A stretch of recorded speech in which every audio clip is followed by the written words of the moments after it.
Hello बच्चों आज हम है ना चैप्टर 4 का अपनी 7th क्लास के चैप्टर 4 का अभ्यास करेंगे। तो हमारा चैप्टर 4 हमने पढ़ लिया था बेटा। अब मैं आप लोगों को अभ्यास करवा रही हूँ। चैप्टर का नाम क्या था हमारा? हास्य बालक विसम्मेलनम। हास्य का मतलब होता है हंसना, ठीक है। बालक मतलब बच्चों, और विसम्मेलन का मतलब जहाँ पे हम इकट्ठे होके, जैसे मंच होता है ना अपना, हम इकट्ठे होके वो करते हैं, कोई भी जैसे पार्टिसिपेट करते हैं और उसमें डिलीवर करते हैं, तो विसम्मेलन होता है, उसको सम्मेलन बोलते हैं बेटा। तो हमारे पाठ का नाम भी यही है कि बच्चों का हास्य कवि सम्मेलन। अब अभ्यास कार्य जब हम स्टार्ट करते हैं तो बेटा पहला जो क्वेश्चन है वो आपका है उच्चारण कुरुते। हमें उच्चारण करना होता है बच्चा इसमें। इसको हमें बेटा नोटबुक में नहीं लिखना, ओनली उच्चारण करना है, ठीक है। ऊपरी, ऊपरी का मतलब क्या आता है? ऊपर। नीचे, नीचे। कदापि, कभी भी। कुत्र, कहाँ। अधः, नीचे। बहि, बाहर। अंतः, अंदर। कदा, कब। उच्चई, ऊंचे, जोर जोर से। अलम, बस करो या मत करो, ठीक है बेटा। नेगेटिव सेंस में होता है अलम, बस करो या मत करो। कहते हैं ना कि बस अब मत, बहुत हो गया, अब ऐसा मत करो। पुनः, दोबारा से। एकदा, एक बार। ये सिर्फ आपको उच्चारण करना है बेटा। First question. सेकंड क्वेश्चन से आपको नोटबुक में लिखना है। सेकंड क्वेश्चन है हमारा, हमें मंजूषा दी गई है, उसे को हमें चुनकर क्या करना है? वाक्य को पूरा करना है। मंजूषात वाक्य पदानि चित्वा वाक्यानि पूरयत। वृक्षस्य डास खगः सन्ति। तो वृक्ष के ऊपर पक्षी रहते हैं, तो हम क्या लगाएंगे यहाँ पे? ऊपरी, क्योंकि वृक्ष के ऊपर पक्षी रहते हैं तो हम क्या लिखेंगे? ऊपरी। वृक्षस्य है ऊपरी खगाः वसंती। डैश विवादेन। क्या विवादेन? क्या लड़ाई झगड़ा मत करो, तो क्या बोलेंगे हम? अलम विवादेन, लड़ाई मत करो। वर्षा काले गृहात् मा गच्छ। बाहर, वर्षा के समय में घर से बाहर मत जाओ। तो यहाँ पे क्या आएगा? वर्षा काले गृहात् बहि मा गच्छ, बाहर मत जाओ, ठीक है बच्चा। नेक्स्ट है हमारा, मंचस्यः डैश श्रोतारः उपविष्टः सन्ति। मंच पर, मंच के कहाँ पे बैठे रहेंगे सुनने वाले? मंच के ऊपर, अधः, ठीक है। मंच के नीचे, सॉरी, मंच के नीचे। मंचस्य अधः, मंच के नीचे श्रोतागण बैठे रहते हैं, ठीक है। हमारा जब स्कूल में भी पार्टिसिपेट हम करते हैं बेटा, जब ऊपर जो पार्टिसिपेंट होते हैं वो करते हैं और नीचे ऑडियंस बैठी रहती है, वो सुनती है। तो ये भी यहाँ पे श्रोतारः का मतलब ऑडियंस होता है, ठीक है। अधः मतलब नीचे। तो क्या हो गया? मंचस्य अधः श्रोतारः उपविष्टः, मंच के नीचे श्रोतागण बैठे हुए हैं। छात्रः विद्यालयस्य डैश प्रविशन्ति। छात्र विद्यालय के क्या करते हैं? अंदर प्रवेश करते हैं, तो हम क्या लिखेंगे यहाँ पे? अंतः। छात्र विद्यालय के अंतर प्रवेश करते हैं। अब हमने बेटा इसमें से ना क्वेश्चन नंबर 3 में अशुद्ध पद को चुनकर लिखना है कि इनमें से कौन सा अशुद्ध है, हमने वो लिखना है। तो पहले में हमारा आएगा गमंती। गमंती इसमें अशुद्ध है। दूसरे में बेटा हमारा अशुद्ध है गजेन। तीसरे में हमारा सुप्रिया। चौथे में हमारा बेटा गलत है माते। और पांचवे में हमारा गलत है सेवती, ठीक है। ये बेटा इसमें जो अशुद्ध पद हैं वो हमने लिख दिए हैं, क्योंकि ये सारी धातुएं हैं। यच्छ प्रच्छ धाव। ऐसे ही गजेन में बेटा गजेन णा नहीं आता, ना आता है, गजेन लिखा होता है तृतीया विभक्ति में, ठीक है बेटा। इनमें जो ये गलतियां हैं वो हमने लिख दी हैं। नेक्स्ट है क्वेश्चन नंबर 4, जिसमें से हमने क्या करना है बेटा? समानार्थक शब्द को देखना है इस मंजूषा में से। मंजूषा मतलब पेटी होती है, मैंने आपको पहले भी बताया हुआ है।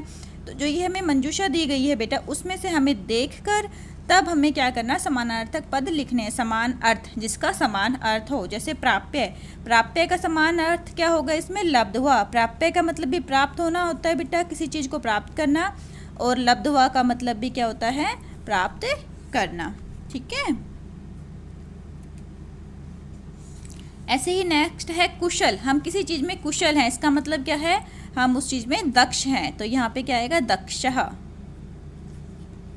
हर्षस्य है, हर्ष का मतलब सबको पता है, हर्ष का मतलब क्या होता है, प्रसन्नता। आप खुश हैं, आप पर्सन हैं, तो हर्षस्य का क्या आ जाएगा, प्रसन्नताया। नेक्स्ट है हमारा बेटा देहस्य, तो देहस्य का क्या आ जाएगा, शरीरस्य। शरीर और देह एक ही बात बोलते हैं, दोनों सेम होते हैं, तो देहस्य का मतलब क्या आ जाएगा, शरीरस्य है। वेदम, वेदम किसको बोलते हैं, चिकित्सक को, जो डॉक्टर होते हैं ना उसको बेटा वैद्य बोलते हैं, ठीक है। किसको वैद्य बोलते हैं, पहले हम डॉक्टर नहीं बोलते थे, पहले क्या बोला जाता था, डॉक्टर को चिकित्सक को क्या बोला जाता था, डॉक्टर को क्या बोला जाता था, वैद्य, ठीक है। तो यहाँ पे हमारा वेदम का क्या आ जाएगा, चिकित्सकम, ठीक है। इतना आ गया समझ में आपको, इसको रिवाइज कर लेना बच्चा। अब नेक्स्ट हम क्वेश्चन नंबर 5 की तरफ चलते हैं। इसमें लिखा हुआ है एक पद में हमें उत्तर लिखना है। तो आपने जब हमने पाठ पढ़ा था उसमें हमने देखा था एक पद में उत्तर इसमें से ही, पाठ में से ही देना होता है बेटा। तो अब देखो ध्यान से, मंचे कति बालः कवयः उपविष्टा सन्ति, मंच पर कितने बाल कवि थे, कितने बाल कवि थे हमारे मंच के ऊपर, 4। तो 4 को हम क्या लिखेंगे संस्कृत में, चत्वारः, ठीक है। मंचे कति बाल कवि उपविष्टा सन्ति, मंच पर कितने बाल कवि उपस्थित थे, तो हम क्या लिखेंगे, चत्वारः, 4। के कोलाहलम कुर्वन्ति, कोलाहल कौन कर रहे थे, कोलाहल का मतलब शोर होता है, कौन शोर करते हैं, श्रोतारः, जो सुनने वाले होते हैं वो क्या करते हैं, वो आवाज़ करते हैं, कोलाहल करते हैं, ठीक है। तो श्रोतारः क्या कर रहे थे, आवाज़ कर रहे थे, सॉरी श्रोतारः। अब इसके बाद क्वेश्चन नंबर ग है इसमें, तो ये क्या लिखा है, गजाधर कम उद्देश्य काव्य प्रस्तुति, गजाधर किसके उद्देश्य से काव्य को प्रस्तुत करता है, वेदम के, ठीक है, वेदम। नेक्स्ट है तंदुलुष्य कस्य ऊपरी हस्तम आवृतम, जो मोटे पेट वाला था, तुंदिल जो था, वो किसके ऊपर हाथ फेरता है, किसके ऊपर, अपने तोंद के ऊपर हाथ फेरता है, और उसको क्या बोला था हमने, तुंदस्य, ठीक है, अपने तोंद के ऊपर हाथ फेरता है, तो क्या जाएगा, तुंदस्य है। तोंद, पेट जो बाहर निकल जाता है ना बेटा, उसको बोलते हैं तोंद, और संस्कृत में क्या बोलते हैं, तुंदस्य है। लोके पुनः पुनः कानि भवन्ति, लोक में बार बार क्या आता रहता है, हमारा शरीर, शरीराणी, ठीक है, हमारा शरीर जो है वो बार बार आता रहता है, और फिर शरीराणी, तो हम क्या लिखेंगे, लोके पुनः पुनः कानि भवन्ति शरीराणी। किम कृत्वा घृतम पिबेत, क्या कर कर घी पीना चाहिए, ऋणम, ठीक है, कर्ज लेकर, ऋण लेकर घी पीना चाहिए, ऋणम कृत्वा घृतम पिबेत, ये हमने पढ़ा था अपने श्लोक्स में, जो हमने चैप्टर 4 में पढ़े थे। उसके बाद बेटा जो नेक्स्ट है, ये देखो कथा दी हुई है आपको, आपने ये पढ़ी भी हुई है, शेर की, बंदर की और राजा की, ठीक है। इसमें क्या होता है बेटा, एक राजा होता है जिसके पास एक बंदर होता है, वो उसे बहुत ही प्रिय होता है। एक बार राजा क्या होता है, सोया हुआ होता है, तो वानर उसके ऊपर क्या करता है, पंखे से उसको हिलाता है, लेकिन एक मक्षिका जो होती है, एक मक्खी जो होती है, वो बार बार किसके ऊपर आके बैठ जाती है, राजा की नाक के ऊपर आके बैठ जाती है, ठीक है। वो बार बार उसको उड़ाता है, वो नहीं जाती, फिर आ जाती है, तो वो बंदर जो होता है वो क्या करता है, अपने उसके प्रहार से बेटा क्या करता है, एक खड़क ले लेता है, तलवार के प्रहार से उसकी नाक काट देता है राजा की। तो अंत में हमसे यही कहा गया है इसमें कि मूर्ख जने सह, मूर्ख लोगों के साथ हमें क्या नहीं करनी चाहिए, मित्रता नहीं करनी चाहिए। मूर्ख जने सह मित्रता ना उचित, हम मूर्ख के साथ मित्रता उचित नहीं है। तो अब हम इसको कंप्लीट कर लेते हैं। अब देखो बेटा इसमें क्या आ जाएगा, पूरा एकस्य निरपश्य एक, कैसा बंदर, वानर था उसके पास, बंदर कैसा था, प्रिय बंदर था उसके पास, ठीक है।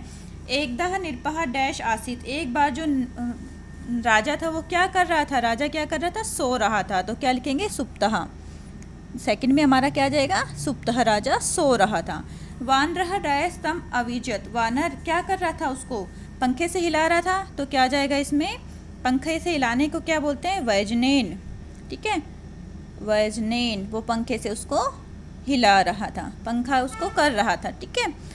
तदेव डैश निरपश्य नासिकायाम, तब ही क्या आके बैठ जाती है, मक्षिका, मक्खी कहाँ बैठ जाती है, राजा की नाक पर, तो यहाँ पे क्या आ जाएगा, मक्षिका निरपश्य नासिकायाम क्या करती है, उपविष्टः बैठ जाती है, उपविशत उसकी नाक पे आकर बैठ जाती है। यद्यपि ही वानरः, फिर भी वानर क्या करता है, उसको बार बार उसको हटाने की कोशिश करता है पंखे से, तो क्या आ जाएगा, वारम वारम। यद्यपि वानरः वारम वारम व्यंजनेन ताम निवार्यति, जो बंदर होता है वो बार बार पंखे से उसको हटाने की कोशिश करता है। तथापि सा, फिर भी वह बार बार राजा की कहाँ पर आके बैठ जाती है, नासिका पर। तो वो बार बार राजा की किस पे आके बैठ जाती है, नासिका पर, नासिका या मेयो, ठीक है, नासिका पर आकर बैठ जाती है। अंत में वह मक्षिका को मारने के लिए किससे प्रहार करता है, खंडकेन, खड़ेन, तो खड़ेन मतलब, खड़ेन का मतलब होता है बेटा तलवार, ठीक है, तलवार से वो उस पर प्रहार करता है। मक्षिका तो उड़ी है, मक्षी तो उड़ जाती है, लेकिन क्या हो जाता है, राजा का मक्षिका उड़ के कहाँ चली जाती है, दूर चली जाती है, दूरम गता, मक्षिका उड़ के कहाँ चली जाती है, दूरम गता, दूर चली जाती है। लेकिन किंतु खड़क प्रहारेण, खड़क के प्रहार से निरपश्य नासिका, जो राजा है उसकी नाक कैसे हो जाती है, छिन्ना अभवत, उसकी नाक कट जाती है, ठीक है, खड़ंग के प्रहार से उसकी नाक कट जाती है। इसलिए क्या कहा गया है कि अतः एव उच्यते, इसलिए कहा गया है कि मूर्ख जने सह, मूर्ख लोगों के साथ डैश नोचितः, मित्रता नहीं करनी चाहिए, मित्रता नोचिता, मित्रता उचित नहीं है, हमें अच्छे लोगों के साथ ही मित्रता करनी चाहिए, मूर्ख लोगों के साथ मित्रता नहीं करनी चाहिए। बेटा नेक्स्ट क्वेश्चन जो है क्वेश्चन नंबर 7 था आपका, इसमें विलोम पद देख के छाटना था। तो अधः नीचे हो गया, उसका विलोम ऊपरी ऊपर हो गया, अंतः अंदर हो गया, बही बाहर, दुर्बुद्धे सुबुद्धे, दुर्बुद्धि बुरी बुद्धि वाला, और सुबुद्धे अच्छी बुद्धि वाला, ठीक है, उच्चई ऊंचा, निच्चई नीचा, दुर्लभम जो बहुत ही मुश्किल से मिलता हो, प्राप्त होता है, और सुलभम जो हमें आसानी से प्राप्त हो जाता है। तो बेटा ये हमने अपना क्वेश्चन नंबर जो हमारा चैप्टर 4 था उसके 7 क्वेश्चन हमने कंप्लीट कर लिए हैं। इनको बेटा अपनी नोटबुक में लिख लीजिए, ठीक है, और कुछ समझ में नहीं आए तो मुझसे पूछ लीजिए। थैंक यू बेटा।